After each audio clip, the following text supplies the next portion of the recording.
Hello and welcome back to the Riled Up podcast. Little week break, but We lied. yeah, we lied. But we're back. It was just one of those things where the scheduling could not work out. Fall break. Yeah, fall break. So we were all over the place. Just couldn't get the schedules worked out. Couldn't get time that we could both do it before we were both out leaving. But we're back. And we got a lot to talk about because we're back and we didn't have an episode last week. Plenty to talk about, a particularly eventful week with football. But just prefacing it, I've been doing podcasts since Riley's 5 o'clock so today. Talking. I've been doing a podcast since 5 o'clock today. It's 8:30. Last couple hours for me have just been talking and talking and talking. We did a fast break. One of the WTK podcasts doing its pilot episode. Did that with a couple of the guys, Justin, Dom, Matt. Doing that first as we gear up for the NBA season, which starts Tuesday. Next Tuesday. What is that? The 24th? Yes. Dang, that you know what that means? What? A week from tomorrow, birthday. Tomorrow's yeah. Yeah, I didn't even think about that, but because I know I didn't even realize that my birthday was next Thursday, but because I know next Tuesday is the 24th. I knew that the 24th was the start of the NBA season, and I know that's Tuesday. So that's how I calculate that my birthday is on Thursday. Tells you goodness NBA season. I'm about to say, tells you where my brain's at. I'm all for football, and I love football, but NBA right around the season for me, more sports the better. So I'm excited to see NBA kick off or tip off, I guess would be the right word. But we still got some football to talk out on here. Speaking of football, that was my last podcast, Cover 4, which is NFL with WTK, with Griffin and Justin. Jack couldn't show up. We had Jack on the podcast. Yeah, he's probably like what, episode 3, 4. We did. Nah, he was a little later than that, but it was definitely 3. It was 3. Okay, yeah. Well, we had Jack on the podcast. One of the first episodes we did. Yeah, but he was too Hollywood. Had a dude. If you didn't know, Jack works with Omaha Productions, and he does a lot of work with Greg McElroy's Always College Football show, which you should definitely go watch. It's a great show. And they have, I don't even know if I can say this. They had a big guest on. Let's just say that. Big guest that I would assume most of our viewers would really enjoy. So he was definitely not going to miss that to do the Cover 4 podcast. Understandable. But he did send in his picks and his bets and all that. So we got all that it's all on the record. So we'll get we were able to keep up with the records and all that. But yeah, Jack doing big things. Cool to see. Sad that he couldn't be on the podcast earlier. I would have had to do less talking, but right back at it. It's really been walking here, sat down, did fast break. All the fast break guys got up and left. All the Cover 4 guys, people rolled in. The Cover 4 guys filtered in, and the Cover 4 guys. Dude comes out, and goes, Riley's ready. Like it's a doctor. Cover 4 guys get up, leave, and then Presley comes in. It's been one after the other, but it's time. We got to dive in to Tennessee's game, the Checker Neyland game against Texas A&M. What did you think of it? I was happy with it. Well, yeah, I was happy we won. Yeah. It was pretty good. Positive. Defense, awesome. Yeah. Like that's definitely like a given. Like I know we'll get into more detail, but like just off the top of my head, what I thought about it, y'all know I root for the defense. Like that is just my favorite thing ever about this football team, especially, and that was fun to watch, to say the least. They just keep improving. They're making me happy. And everybody else. No question about it. That defense absolutely balled, and we'll get to the defense, but let's start on the offensive side of the ball. Some good and some bad for sure. Wishy-washy. Some good and some bad, I think, is the best way to put it. And we'll start with Mr. Joe Milton. 11 completions on 22 attempts. That's 50% completion percentage. Exactly 100 yards passing. 1 touchdown and 1 interception. Yikes. Not good. not great. I'll just go straight off the top of my head. That interception was terrible. Yeah, that was really bad. Vols in the red zone, and he just throws it right into the arms of the defender. I mean, he had like I don't even remember. I want to say it was Ramel Keaton. Who knows? Who I don't remember. I want to say it was Ramel Keaton. Was kind of coming open into the end zone. But the safety just comes down, easiest pick of his life. Just gave it to him. Feels like this is becoming a recurring problem with Joe Milton not seeing safeties as if they're like invisible on the football field. They're just little ghosts running around out there. And I think back to the interception he threw, not the let's just throw it up into the sky and see if it falls into the arms of a Vol at Florida. The other interception at Florida, where he just throws it over the middle, right into the arms of the safety. And it's looking like throwing over the middle of the field is Joe Milton's weak spot. Yes. It's feeling like it. Not great. We talked about it a little bit. Ramel Keaton, the connection with Ramel Keaton was just not there. You think directly to first thing I think about was that it would have been a touchdown. Yes. One of the first, I want to say it was for sure. Was it the opening drive? It was very early in the game. Very, very early in the game. I didn't think it was, but it was. It was early. It was. Opening drive, 2nd and 8. Well, there you go. Absolutely beautiful pass by Joe Milton. One of the best passes he threw all day to a wide open Ramel Keaton. Would have been a walk-in touchdown. The nearest defender was like 4 or 5 yards behind him. Would have been a walk-in touchdown. Hit him in stride. Perfect throw. Everything you want to see. Ramel Keaton just can't hang on to it. Drops the ball. Had another drop a little bit later in the game. That led to a Tennessee punt. So not a lot of good there for Ramel Keaton. Not at all. A lot of people think that maybe he has his revenge game, his comeback game next week against the Crimson Tide against Alabama. I don't know. I feel like if you were gonna have a good game, it would have been against Texas A&M and not Alabama. Happened by now.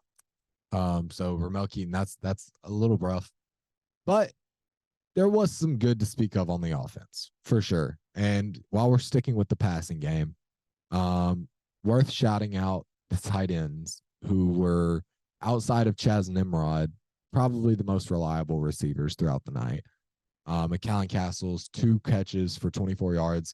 By the way, one of the craziest plays of the season. I want to say Joe was throwing at Dante Thornton.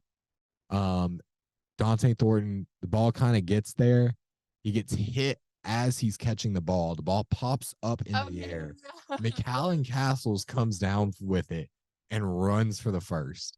Super, super cool play. Yeah, you love to see that. Yeah, that was sick. And then Jacob Warren, who's kind of becoming like a reliable target down there in the end zone for Joe Milton. We see him go towards Jacob Warren in the red zone a lot. He did it last week against why am I blanking? Who did they play last week? South Carolina. Did it against South Carolina. Well, yeah. I mean, there was the That's what threw you off. Yeah, there was the bye week. South Carolina. I want to say it was Jacob Warren in that game that he threw to, and it was like a 50-50 ball that he just kind of underthrew, and the DB came away with it. And this time he gets it to Jacob Warren in the flat, runs for the touchdown.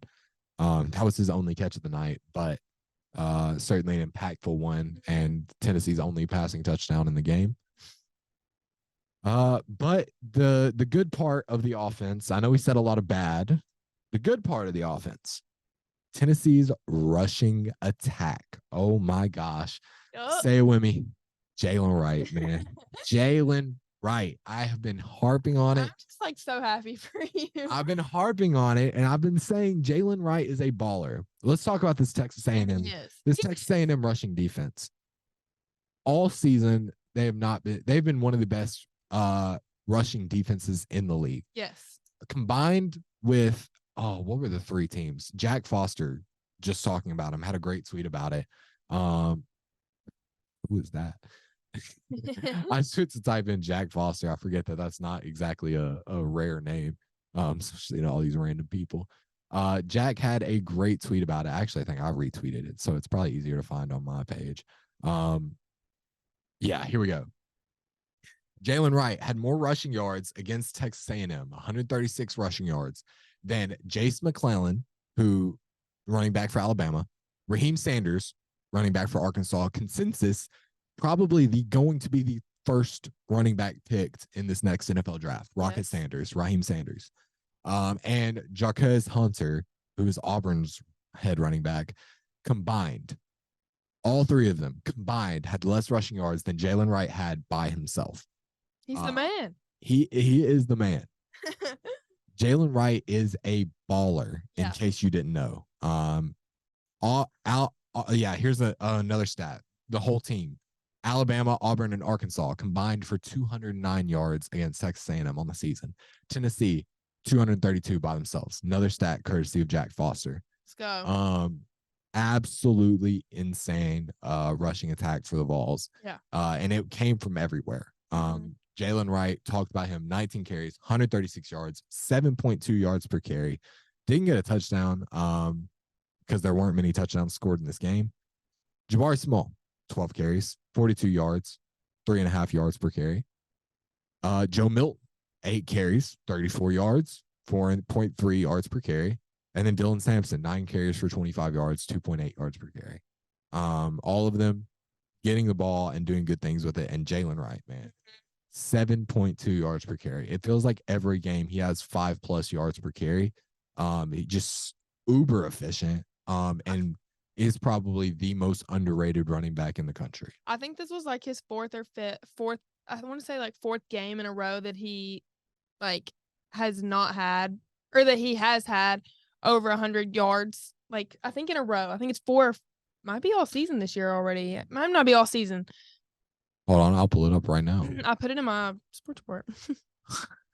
Actually did. Shout out the Rocky Top Sports Report. Yeah. Y'all check that out when that comes out. I want to say Friday.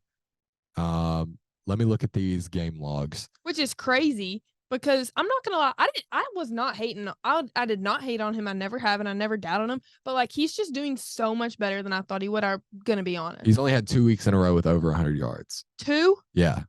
South Carolina and Texas A&M. He only got 4 carries for 16 yards against UTSA. Okay, I was completely wrong, guys. He was kind of, but that was probably, he was kind of taking a backseat in that one because he was injured. I think.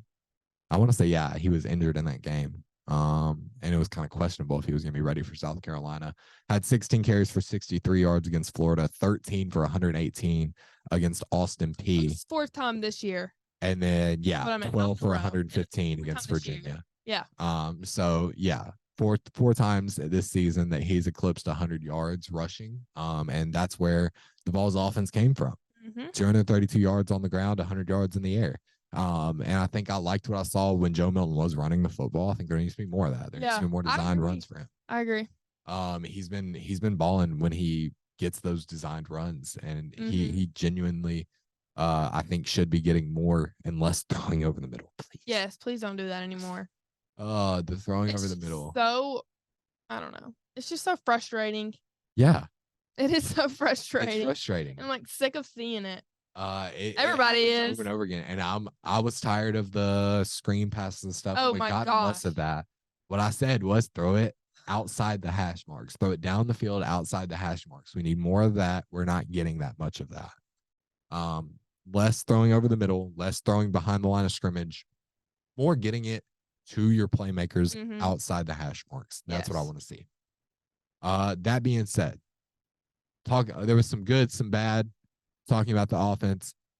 Defense, though, all good. Good. Perfect. Amazing. Yeah. Got it. Full marks for that defense. Boys. Full marks for that defense. It was incredible to watch. Yeah. They absolutely balled. No question about that. Aaron Beasley, as he has all season, on top of tackles, tied with Elijah Herring, actually. Both had 5 tackles. James Pierce Jr., oh my gosh. I love this man. James Pierce Jr.? I'm such a fan. Oh my gosh. He is baller. He is a baller. And I was talking, who was I talking to? I was talking to somebody about the state of this defense and James Pierce Jr., he has not gotten a start yet. He has not started for the Vols yet. Oh, I didn't realize that. No, he has not started. He's been outsnapped. Despite having the start, I want to say Roman Harrison was the one that got the start. He's outsnapped Roman Harrison. Well, yeah, he should be starting. He should be. I think he's earned that right at this point because he had 3 total tackles, but also had a sack and 2 tackle for losses. But that being said, there was definitely more pressure throughout the game. He was consistently putting pressure on the quarterback. And I don't know if that 1 sack comes from this play, or if they even counted it as a sack for him. But he backed an offensive lineman into the Texas A&M quarterback, Max Johnson. Backed him in to Max Johnson and knocked Max Johnson down. He's a tank, dude. James Pierce Jr. has been balling week in and week out. It feels like he lives in that backfield, made life very, very hard on Max Johnson, Texas A&M quarterback. And James Pierce Jr. just week in, week out has been balling. No question about that. Lineman of the week. Did he get SEC lineman of the week? Deserved. Yep. 100% deserved. 100% deserved. It just makes me happy. Like, definitely deserved for him. Yeah. Next up on that defense, got to talk about the anchor down the middle, Omari Thomas, Big O. Let's go. Just game in, game out. I feel like he's being solid, and he was stuffing the run. Texas A&M could not get it done on the ground at all. Felt like those linebackers and Big O down the middle just kept them bottled up. What's his name? I want to say his name is Le'Veon Moss. Their running back. Yeah, Le'Veon Moss. On 15 carries could only get 62 yards. And Ruben Owens, their backup, 5 carries for 16 yards. I mean, he was they were getting stuffed, and it was big part thanks to Big O and those linebackers. I mentioned them a little bit, Elijah Herring and Aaron Beasley. Just incredible performances out of that rush defense, out that front 7. And worth mentioning as well, Tyler Barron. Yes. Week in, week out, been another guy in balling. Has been balling. He had a sack. He's been balling. Yeah, he has. Had a sack himself. Pretty insane, just ridiculous celebration with is it Jonathan Josephs, I think, or Joshua Josephs? Josh Josephs. He did that. If y'all haven't seen the celebration, you gotta watch it. Look it up. Watch it to know what I'm talking about. I took a picture of it. It's on my Instagram. You can kind of see what was going on in the picture. But interesting celebration, but definitely deserved to be celebrating the way he was playing. Just insane game from him, and glad to see him continue to ball. He's going to be a draft pick in the NFL, and he is going to be a steal for whatever team gets him. I feel like he's a little overlooked sometimes. Tyler Barron? Yeah. Absolutely. Yeah. And I said this, I want to say I don't know if it was last year or the year before. There were scouts from the NFL like watching him. Really? When the Titans were when the Vols were warming up. Scouts from the NFL were watching Tyler Barron. I feel like he's overlooked, especially in the media. Like right now, like, I mean, James Pierce Jr. hype is like deserved and stuff, but like, but Tyler Barron's still balling. I feel like you just don't see his name as much. Like nobody's praising him as much as they should. You look at it, he's I saw that scout, and he was just sitting there with that clipboard watching Tyler Barron and Tyler Barron only, taking notes on his clipboard. Denver Broncos scout. Hope he doesn't go to the Broncos. Don't do that. Hope he goes anywhere else for his sake. But I'm sure he'd be happy to just to make the NFL roster, But just shout out to that Tennessee defensive line. Dominating. It's so exciting. I said that from day one. You did. You called that defensive line would be a force. Like a little rough start. Yeah. A little bit of a rough start. Wasn't perfect. But look at us now. I love it. Who would have thought? I love it. And they just keep getting better. Like I just feel like they're just like living or not living up, but they're just playing to their full potential. Like they're just finally showing the talent that they do have. Yeah, and I'll mention this in that post-game press conference, right? They're talking about Eric Berry, by the way, who was back at Neyland for the game, because he's getting entered into the College Football Hall of Fame. And so they recognized him, and he talked to the team before the game, and they were talking about what it means to have such a great defensive performance at a night when one of college football's all-time defensive greats is there. And Josh Heupel saying, "Look, Tennessee is that there's a standard for Tennessee defense to be elite." He said there is a standard for Tennessee defense to be elite. You think about the guys that have come through here: Eric Berry, Reggie White, all like legendary names, all the way up to the NFL. Yeah. People know these names, and they know that these are ballers, and they came from Tennessee. Tennessee has a legacy of having elite defenses. And they were talking to the players like, what is it? Like, do you feel like you are reaching that potential? And Tyler Barron was like, honestly, we're not even paying attention to that because we don't feel like we are living up to our potential already. Yeah. We feel like there's still he said, we feel like we left plays on the field this game. I agree. And you think about how well that defense But it played, was good. gave up 13 points to an SEC opponent. And you think it's just crazy. And they said they left plays on the field. Yeah. They said they could have, but they could have done better. And that's just it shows you the mindset of this defense and what they're going forward thinking, and what they're looking to do. And they're looking to dominate defensively. And Josh Heupel said, coming in last year, we had a lot of guys leave through the transfer portal when I came in as coach, and there wasn't much we could do about that. But we've been spending our time developing the guys we get here, getting new recruits in here, to bolster this defense. Attacking the transfer portal, getting guys who can come in and contribute. And you look at what he's done with that. Yeah. In just a year, Tennessee has gone from this offensive juggernaut, and you still want them to put up points. They're struggling with that right now, but you still want them to put up points. Strong suit in its defense. They've gone from people know Tennessee for their offense to people know Tennessee for their defense this year. Yes. When you think about Tennessee, they are stuffing teams. Yes. And that I think just speaks to how well this team is coached and how much talent there is on this defense. Guys that have developed their game at Tennessee and are balling right now. Yes. But speaking of transfers, we got to talk about this secondary and two players that made some big plays throughout the game. Start right here with Gabe Judy Lally. Vanderbilt transfer. He's kind of bounced around. I forget. He was at another team before Vandy. Yeah. Can't remember. Not sure where myself either.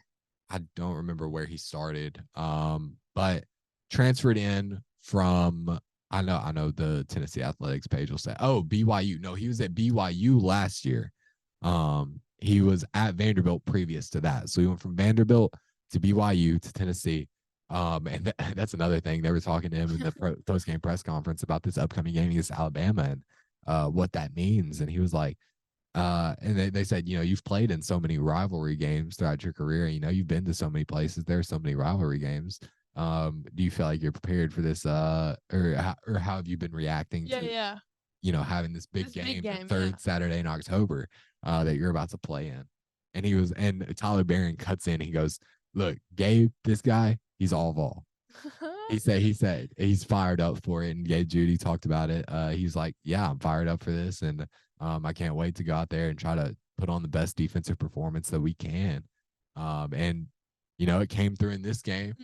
Gabe Judy Lally had himself a pick, gave up a couple plays early on, bounced back, and came away with an interception, couple of pass defense. So he looked good. Yeah, one interception, 36-yard return, got them down to the 6, and what do you know, that offense couldn't convert, so they had to kick a field goal on that. But it came at a critical time. Texas A&M trying to come back, trying to win the game. Gabe Judy Lally gets in there, gets the pick, and the offense had a chance to put it away, could only get a field goal out of it. So they gave the Texas A&M the ball back again at the very end of the game. And you get down to this critical 4th and 10 over the middle of the field. And what do you know? Guess who? Guess who? Kamal Haddon I love coming back to this podcast and talking about him every single episode. He makes plays every week. Yeah. We talked about Kamal Hadden. I talked about him last week, or not last week, but last episode. Kamal Hadden hate. Stop the Kamal Hadden hate. I said he's quietly having one of the best seasons in the entire SEC, in the entire country. And now he officially is having the best season, according to PFF, in the SEC for a SEC DB. Yes. He's finally getting the, Kamal zero Hadden, hate taken away and all hype. Kamal Hadden he makes plays week in, week out. Mm-hmm. He continues to make plays. That it's been simple as that. He's been a playmaker. Like heads in it now. I really do. Like I feel like that's what I'm first, saying. like it was just like we know what he can do. He just wasn't like. I feel like we said this that one week where he just like never turned around and looked the ball. We're like, yeah, don't turn around. Virginia. You just aren't thinking. Yeah, Virginia. But now I feel like he's just like he realizes that he can do things. Yeah, I think it was integral at that beginning of the season. Yeah, at the beginning of the season, it was integral to get that confidence up. Yeah, you saw poor performance week 1 against Virginia. Then he gets that pick against Austin Peay. And it's like, I feel like that was the turning point. Yes. He gets the pick against Austin Peay, plays okay against against Florida, not really giving up yards through the air, get some poor run defense. But then from there on out, it's been Kamal Hadden. Yes. It's been Kamal Hadden. Kamal Hadden. It's been Kamal Hadden nonstop since that game. It's been all Kamal Hadden. I mean, I'm happy for us. Like, I'm happy for him. Like, that feels good to him because if he got absolutely. He's been getting been getting hated on social media. Yes, bad, like pretty bad. This season too. And Tyler Barron said, "Look, yes, I don't know what you guys are watching. Yes, what we see when we go in that film room and we watch the film from the previous game, Kamal Hadden, this is not new to us. Yeah, we've seen him every week, week in, week out. A guy that goes out there, plays his heart out, does his job. Yes, stays with his assignment. That is what they've seen in the film room for Kamal Hadden, and that's been the story this season for Kamal Hadden. He's been playing very well. Besides maybe that first game against Virginia, he's been playing very well. I feel like it is what you said. He had to get his confidence up. Kamal Hadden got his confidence, and it's up. It's up. Kamal Hadden's confidence is up, and he's playing very well. Yeah, tip the ball up into the air on that 4th and 10. Texas A&M had a chance to win the game there. They were moving down the field, still had like a minute left at the 45. Like they had a very realistic chance to go in there and score a touchdown and tie this game up. But no, Kamal Hadden goes in there, pops the ball up into the air, grabs it, hits the ground, and the Vols win the game. Yeah. Ice the game. Kamal Hadden making those plays. I'm just so happy to see, and I'm about to pull up my Twitter again because I made another tweet about this. And I liked it. Like I made a tweet about this because it's just been nonstop. Kamal Hadden, Bill Martin. I want to say he's the associate director of strategic communications, which is basically basically just the head SID for sports information director for Tennessee and specifically Tennessee football. We look at what his stats are. Kamal Hadden in 2023, 8 pass breakups, which is 2nd in the SEC, 3 interceptions, which is 5th in the SEC, 11 passes defended, which is 2nd in all of college football. All of college football, tied for 2nd in all of college football in passes defended. 1 pick 6, great, and a 90.3 coverage grade, the best in the SEC by a DB. Yeah. I mean, a lot of people owe Kamal Hadden an apology. A full-out apology. That's all I said. Respect Kamal Hadden. Tyler Barron said it after the game on Saturday. It's not new. People are just now figuring it out. Kamal Hadden has been unstoppable. We never talked bad about him either. We just said he's just got to do it. Like we know it. I remember. That's what I'm saying. It wasn't was it last year? I almost want to say we even talked about him last year when we. Yeah, we did talk about him last year. You think about the South Carolina game? Yeah. But like, we never dogged him. Ever. Yeah, we were like, look, the chirping's got to stop. Yeah, chirping's got to stop. We were like, the chirping's got to stop, and you got to tighten up a little bit. It's in him somewhere. And thank goodness it's out. Yeah, we're finally seeing it. Well, I think we even mentioned it a little bit after that Virginia game where we were like, Yeah, he struggled. If he just turns the ball around, Yeah, he's gonna get. Or if he just turns his head, he's gonna reduce these passing penalties, and Yes. he's gonna get some picks. And then that next game, against Austin P, he turned his head and got a pick. So I'm glad to see Kamal Hadden balling. He's been one of those guys that's been kind of, there's been a love-hate relationship with Vol Nation, and I think it's finally turning that corner to where it's all love. Yep. And he's playing like it, and he deserves it. But outside of that, talking about the defense, we got to talk about the third phase of the football. Doesn't get talked about nearly as much. Special teams. Let's go. D. Williams. And I said it, the most electric play in that entire game. Yes. Had the most electric play in the entire game. What a play. The momentum's kind of in Texas A&M's favor. You think about where the game was at, right? They trade touchdowns in the first quarter, and then Texas A&M is up going into the half, 10-7. Tennessee defense has by the way, 2 incredible plays by D. Williams. I need to mention both. On the punt coverage, Tennessee offense has to punt it away. Punt goes down to the 1-yard line. D. Williams grabs out of the air, stops before he crosses the goal line, pins them on the 1. Yeah. The Tennessee defense plays off of that, keeps them back there, forces them to punt, and D. Williams gets that ball at the 39-yard line and never looked back. He was gone. all the way.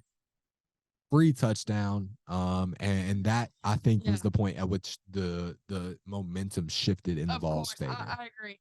Because from there on, it's 13-14 at the end of the third, and then the Vols just kind of pull away at the end of in the fourth quarter. Charles Campbell with a couple of field goals to end the game, and the Vols win that one 20-13. And that's all she wrote. By the way, mini shout out to Chaz Nimrod. Loki, the most reliable receiver, 4 receptions, 31 yards in his first start. So shout out to Chaz Nimrod. Yep. Hopefully we see that offense kind of come alive a little bit, and they can win some more. Yeah. And that those wide receivers can catch some more balls. Yeah. By the way, that line was Tennessee by 3. Tennessee won by 7.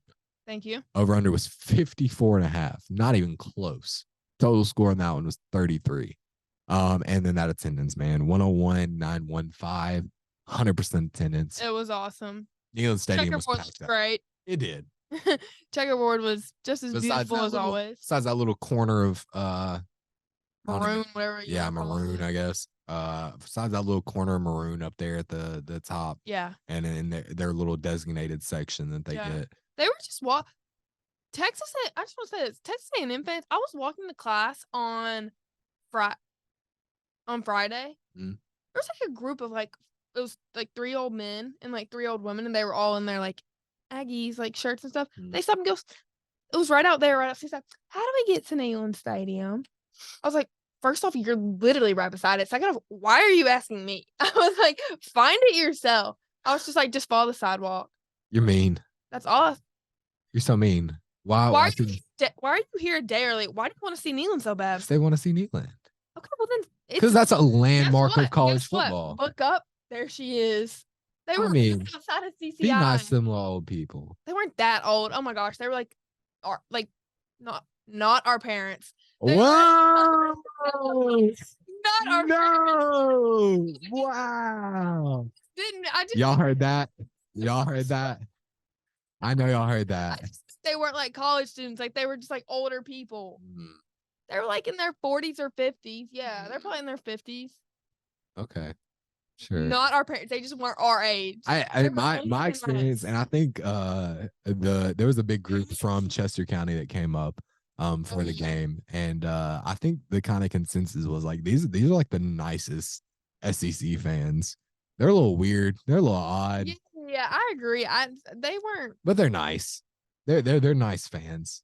I wouldn't call them not. I mean, like they weren't mean. No, they were like nice. They were a little odd to me. They're very odd. The little the yell leaders or whatever. I was right beside that. I was right beside that for like 2 out of the 4 quarters, and so that is crazy. That's just weird. It's weird. It really is. I was right. I was right beside it. Take away from tech. They're just weird. It was weird. Their little ritual dance that they do, and then I saw a video that they get carried and like thrown in some water fountain. Yeah, I saw that on Twitter. It's weird. But if that's their thing, that's their thing. I'm still gonna judge a little bit. The yell leaders are weird. That's such weird. A weird tradition. And then all the people dressed up in the full like army stuff. I don't really know exactly what it is. It's odd for sure. Very unique. I'll give them that. And I'm sure it gives them of us all dressing up in skin raccoon hats and calling ourselves Davy Crockett or something. Yeah, it's like, I don't know. Also found out what an Aggie is. I don't know what it is. Found out what an Aggie is. Isn't it a border collie or something? No. Oh, why do they have one then? I don't know. Well, it's like, why do we have Smokey? Yeah, why do we have a coonhound? But blue tick hound. Yeah, why do we have a blue tick hound and we're the volunteers? Because they're like known to be like hunting dogs.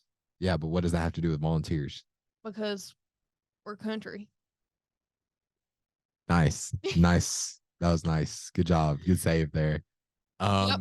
Yeah, I don't guess your mascots have anything to do. By the way, an Aggie is someone who graduates from an agricultural college. That is what Aggie means. Wait, that makes sense. Yep, that is what Aggie means. Someone that graduates. I thought it was an animal. I'm not even gonna lie. I thought it was almost like a pig. That's fair. Like I kind of, whenever I hear Aggie, I kind of picture like the Arkansas like pig logo. Like not that exactly, but like it's just like a pig. I feel like that's what I thought it was. To me, it's always giving me like bird vibes, like turkey or something. Oh, I was far from a turkey. I was like pig vibes. Well, what's the little thing that turkeys have on their neck called? I don't know. Their gobbler. Yeah. What is that called? It's called. It's not called a gobbler. Turkey neck thing. The waddle. Their waddle. The waddle. That's what I'm thinking of when I think Aggie. It's just like weird. I don't know. But yeah, that's the recap of the Texas A&M game.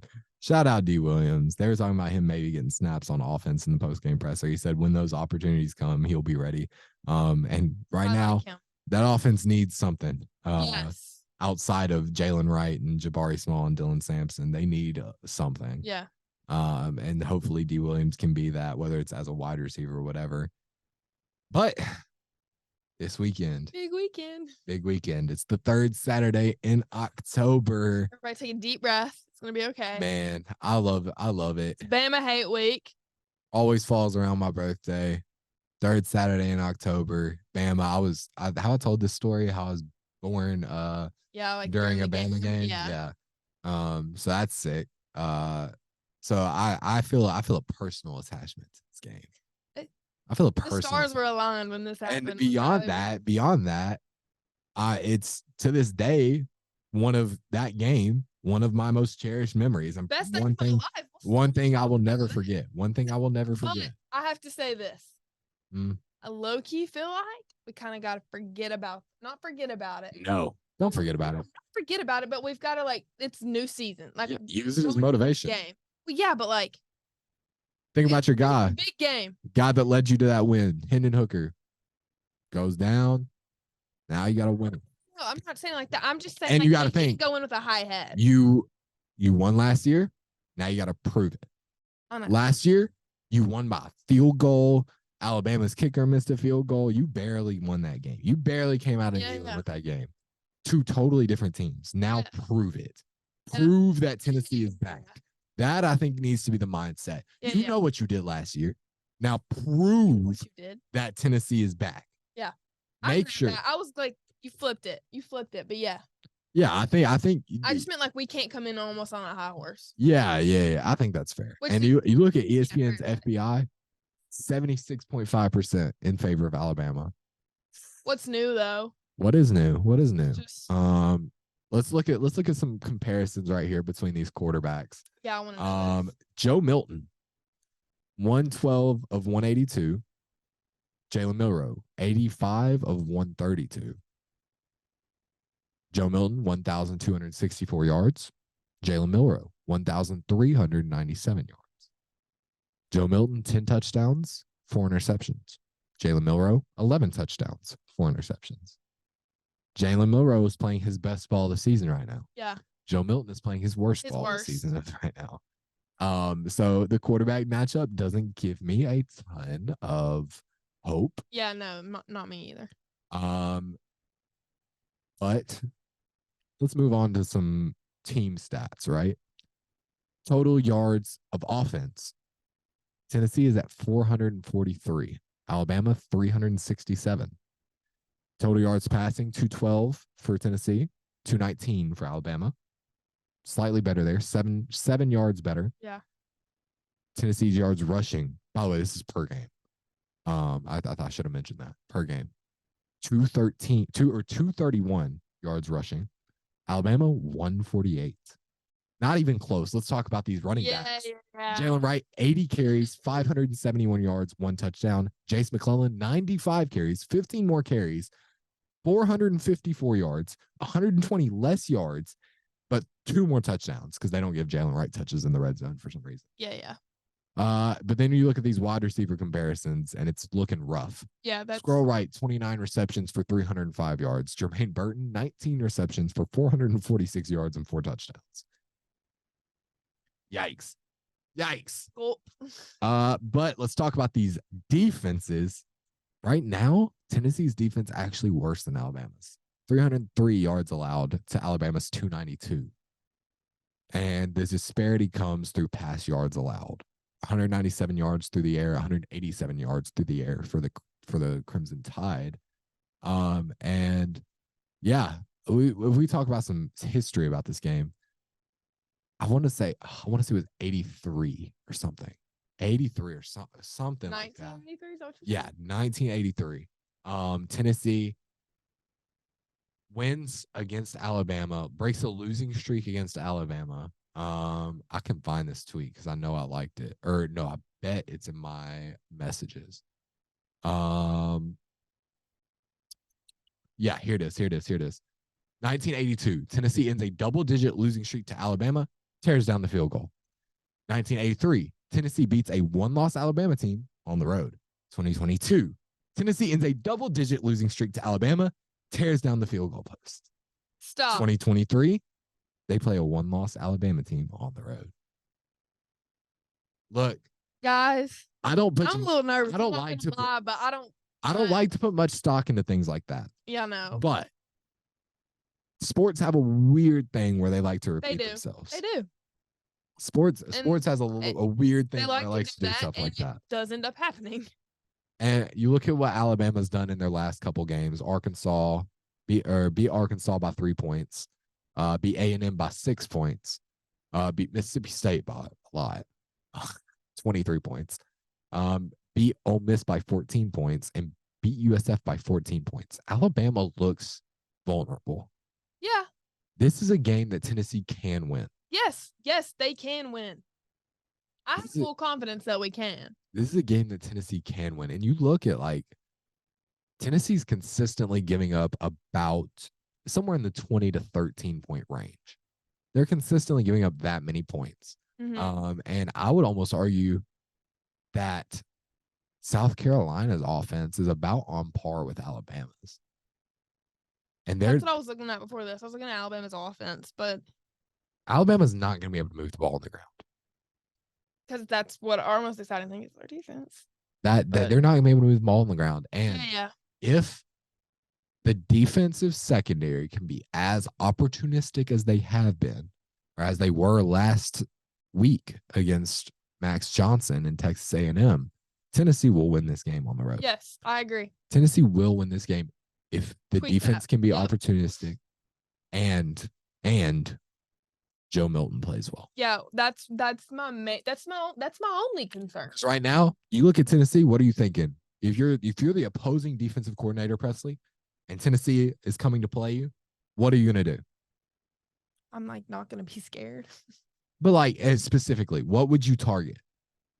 Joe Milton? No. What would you target? What does Tennessee's offense do well that you would target? So that what is your one thing that we cannot let this this aspect of their offense work. I don't understand your question. So I'm trying to set you up to say rushing. Oh.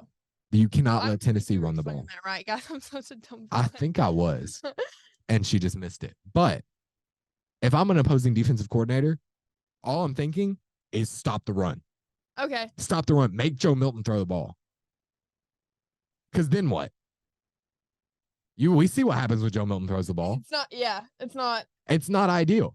And their strength lies in running the ball. So if I'm Nick Saban, I'm thinking stack the box. And he's a smart coach, so Nick Saban is smart. If I'm Great Nick coach. Saban, I'm thinking stack the box every play, in and that's out. just my biggest concern. I know it's everybody else's concern is our offense. It's it's gonna be rough to see, but I know we can do it. Like 3:30 game in Bryant-Denny, in Tuscaloosa. Tennessee ranked 17, Alabama ranked 11. This is a game that Tennessee can win. Yes. They can go into Tuscaloosa and win this game. Yes. It's going to come down to Joe Milton. That's what it's going to come down that to. Sucks so bad. But yeah. It's going to come down to Joe Milton. It does, but yeah. But beyond that, if you have to pick an MVP player, who are you picking? MVP player? Who do you want to see ball out? James Pierce Jr. James Pierce Jr. Again. You need to, you've got to put pressure on Jalen Milroe. Force some mistakes. Yeah, Jalen Milroe, no. I'm going to pick one on offense. You pick one on offense, too. An offense and defense. Okay, well, you're going to get mad at me for who I'm about to say, but I'm going to say it anyways. Jalen Wright? For sure. Yeah. Jalen Wright's for sure. And I'll pick someone else just for the sake of variety. That's why I meant you get mad at me. Guess who I'm going to pick for the defense? Not hard. Kamal? Yeah. Okay, yeah. That would be my two. Because you think about this matchup, Kamal Hadden, statistically, the best defensive player in the SEC, the best defensive back in the SEC, statistically. On the other side, you've got the guy that's the consensus first cornerback to be taken off the board in the NFL draft, Kool-Aid McKinstry. True. Who's going to dominate? Who's going to establish themselves as the number one? Kamal Hadden or Kool-Aid McKinstry? Kamal Hadden, you better. This is the game. Kamal Hadden, this is the game. This is the game where you've ever had a game. This is where you put people on notice. This is where people are going to realize, oh, Kamal Hadden. This is a guy that, we need. Yeah. We need to get him in the 4th or 5th round. Yeah. In this next draft. Yeah. Kamal Hadden is a guy that we need. For him. If you can go out there and outplay Kool-Aid McKinstry, man, you're setting yourself up to make a lot of money playing football. Yeah. So that's who I'm going to say on the defensive side of the ball. On the offensive side of the ball, I'm going to kind of take the kind of discourse that's been going on Twitter. I want to see Ramel Keaton bounce back. I like that. I want to see Ramel Keaton bounce back. You have a couple of tough drops in this last game. One of them was a walk-in touchdown. You think if he catches that touchdown, maybe the whole flow of the game changes. Tennessee's winning by 4 touchdowns. You never know. If Ramel Keaton can hit that or can catch that ball, the game looks totally different. Yeah. I want to see Ramel Keaton get a touchdown against this Alabama secondary. I like that. Yes. That's my pick for someone I want to see ball out. But now it's time. Score prediction. By the way, our score predictions last week sucked. We both went way too high. Yeah. Well, that was a low-scoring game, but yeah. And I think this one's going to be low-scoring. Mm-hmm. I'm going to say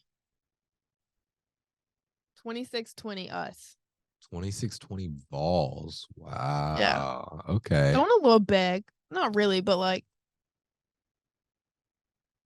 I don't know if I can. I struggled with this. I was in class and I was thinking about it for a long time. I think if the Vols win, it's by a field goal.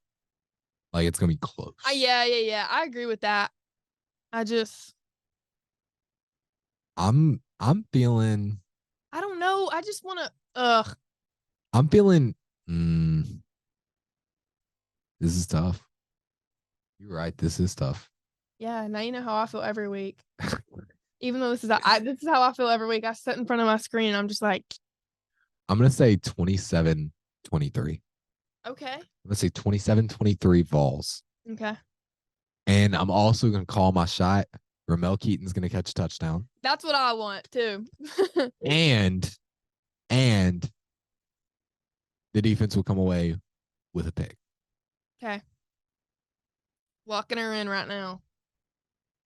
Me and Riley were old enough to place bets. No, I'm kidding. Sorry, Dad. I talk about I talk about placing bets every week on Cover 4. I said something to my dad the other day. He's gonna watch this and laugh. I said something to my dad the other day. I was talking about, I don't even remember what I was talking about, to be honest. And he just I was talking about the over under or something. Like, I was reading something and he kind of looked at me. He was on FaceTime with me. He's like, "Why are you asking me this?" And I was like, I'm not. And I said, I can't even place a bet if I wanted to. I'm not 21 yet. I tried to sign up for it last year. Yeah. And he was just like, oh. I was like, what? There's nothing wrong with that. There's nothing wrong with that. I tried last year in the NBA playoffs. Tried to make a FanDuel account, whatever it's called. Yeah, I made it. I didn't know you had to be 21 years old. There's one that you can do. That's like My dad's gonna kill basically you. like fantasy, kinda. You can put like money on a fantasy team. I'm not making a fantasy team. But it worked for me. I didn't even put. I put like some research into it. I put like a little $5 on a couple things. I did. So what it was like a free bet if you put like 25 in or something. So if you did put 25, you got 25. So I put 25 each on 2 different fantasy teams, and I came away with like $220 total. Shut up. Both of them won. Shut up. Both of them won. Okay, after this, I'm gonna have to do this. Sorry, Dusty. I'm not gonna do it again. I don't like the fantasy stuff. If I'm gonna bet stuff, I'm gonna wait until I can do pick'ems. But that being said, it's time to move on to the draft segment. We're gonna talk about the best sports numbers. Yeah, I like this one. And numbers have a lot. Numbers have a lot to do with sports. And you think about like all the incredible players that have had certain numbers and things like that. Yeah. I'm excited for that. I think this one could be interesting. I think it could be too. And you got to give like your reasoning for each one. Okay. But you're first. So you go ahead. 23. 23? 23. Give the reasoning. Give the whole reasoning. I mean, first off, the GOAT. LeBron James? No, I mean Michael Jordan. Well, LeBron James wore 23. That's the other one. The Yeah, GOAT. he did. Yeah. Well, the real one. And then the real one. And also it's like personal number. My dad's got it tatted on him. 23. It's a number. Sick. That's a good number though. That is such a good number. It's a good number. I know you're not disagreeing with me. I'm just saying, like, that was my number before I played volleyball. That was my number. Yeah, that's fair. For me, I'm taking. Speaking of. Cool. I'm going to do my number that I was when I played baseball for that short period of my life. And a number that I've always just liked. Number 13. Okay. Number 13. Lucky number 13. Okay. That's what I was when I played baseball. And then you think about like, there have always been some players that I like that were 13. Oh, you think about Odell, like, man, what a legend on wearing number 13. And is that why you picked 13? Think about who's wearing 13 now. Jalen Hyatt. Jalen Hyatt's wearing 13. That's true. So yeah, there's a lot of just ballers that wear the number 13. Yeah. Since it's my favorite number, I'm always like partial to the players that wear 13. Of course. Yeah, that's kind of how I work. But you up next. I'm gonna go 12. That's how I was gonna go next. I don't even like the number 12, but first off, one of my favorite players, John Morant, wears 12, but I like that number. Like, I feel like that would have been like in the running when I was in high school to pick a number. Yeah. 12 would have been up there. Yeah. I feel like that's a good low number. Like, I guess my 12 is your 13. Yeah. My 12 is your 13. Let's see. I'm trying to think, man. This is tough. Do I go one for a specific player or one that's a little bit wider? What do you think? I'm just gonna go with it. I'm just gonna go with it. Big number 0 for Damian Lillard, my favorite NBA player. Yeah. Man, that's also just a cool number. That's just a sick number to have. 0, man. I like that. That's a number with some aura right there. That's a number with some aura. I like 0. You up? Yeah, I'm going 14. 14. That's like another personal number for me, I guess. Okay. But Pete Rose wore that number. Okay. Long time ago, but that's a good number. It's I keep saying this about every single number. It's not that's a bad good number. It's not a bad number. I feel like that's when I picture number 14. Like if there was a basketball player wearing that, like, okay, I've got a girl in my head, but like I would just picture a skinny little point guard, but shoot really good. Shoot really good. 14. For my next one, I'll go 6. I'll go 6. Okay. You know why? Why? Brian. Yeah, Braun wore number 6. So if she gets 23, I'm taking 6. He can take 6 all he wants. Take a 6. Big LeBron. If you know me, I think LeBron's the GOAT. He is the GOAT. So I'm taking number 6 for the GOAT. I'm gonna go number 1. That's a solid number. That's a solid pick. That's a solid number. That's a solid number. Yeah. Let's see. For mine, I'm gonna take for my favorite Vol of all time, number 15, Juwan Jennings. There you go. Juwan Jennings, baby. Play that made me fall in love with football. The Hail Mary. We'll remember that forever. So I'm gonna take 15 for my favorite VFL of all time. Who do I want my last pick to be? Yeah, this is tougher than I thought. I'm not gonna lie. I don't know. I think I'm not out, but like I've got like my absolute favorites down. Started thinking about it. I'm like, dang, this is kind of tough.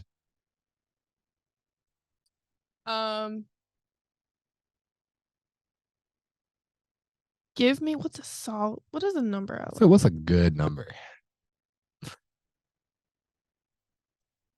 I'm stuck between 2. I don't want to say this one. It's kind of lame. Not really. I'm going 26. 26. That was my volleyball number. Hey, no, that's such a fair pick, though. Okay, I feel like it's lame to everybody else's. That's why I picked 13 first. Okay, there you go. That's my volleyball number. That's why I picked 13 different first. Sports had different numbers, but 26 is my volleyball number, and I loved being 26 for some reason. I'm between like. This was hard. I'm between like 3. I'll tell you what my second pick was after you go. I'll mention the other 2 as honorable mentions. Yeah, I have an honorable mention. I think I'll do the other 2 as honorable mentions. For mine, 8. That's a good one. 8. Marcus Mariota, baby. That's a good one. Titans quarterback when I kind of became a Titans fan. And yeah, I'm just always gonna have fond memories with the number 8. Balling down there in Tennessee, catching that pass to himself. That was so sick. I'm never gonna forget that play against the Chiefs in the playoffs. Throws the ball up, bats it back to himself. Lane over here. Man, but that's the numbers. that's what you gotta do. That's how I decided. I love numbers so much. Like your jersey number, I feel like that means so much to someone. I love that. Yeah. Former athlete, it does mean a lot, and I love it. Yeah. What was your other one? I was gonna say 21. 21. That's solid. Kind of funny. The vibe. All right. For my honorable mentions, thinking recently, 11, Jalen Hyatt. It's a good one. I thought about that. Jalen Hyatt with 11. I do like 11 a lot, and then also recently, one very recent 5. Yes. Hendon Hooker. Hendo Cinco. Good one. Hendo Cinco, number 5. That's really good. And then Kamal Head, balling out right now, number 5. Just saying. Just saying. Number 5 on the Vols right now is balling out. Yeah.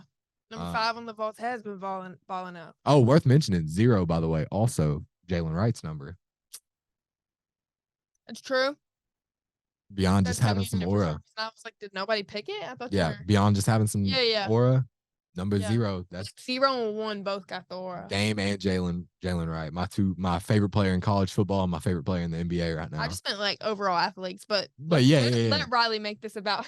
Nah, I agree with you on that. I know. It's like just those are solid athlete numbers. It's just cool. Like if I see number 0, cool numbers. If you're number 0, you're probably cool. Yeah, I feel like if you're 0 or like even 1, like you're 0 and 1, you're probably cool. You're probably baller. You're probably pretty good. You're probably actually really good. Like that's the way I see it. But that's gonna wrap it up for the draft segment. Recap. I like that one. I took 13, 0, 6, 15, and 8 with some 11 and 5 as my honorable mentions. And then Peyton or Presley. I keep looking at P, and I just think It's Peyton okay. or Presley. And because look, those two are like little gremlins. Now I'm always Not having my to deal sister with. Peyton. Not Peyton Gravel. Gravel, who we are going to have on this And I think podcast it's very sister soon. Peyton, so it makes it so much. We're gonna worse. have her on this podcast soon. We're gonna have Peyton Gravel on this podcast soon.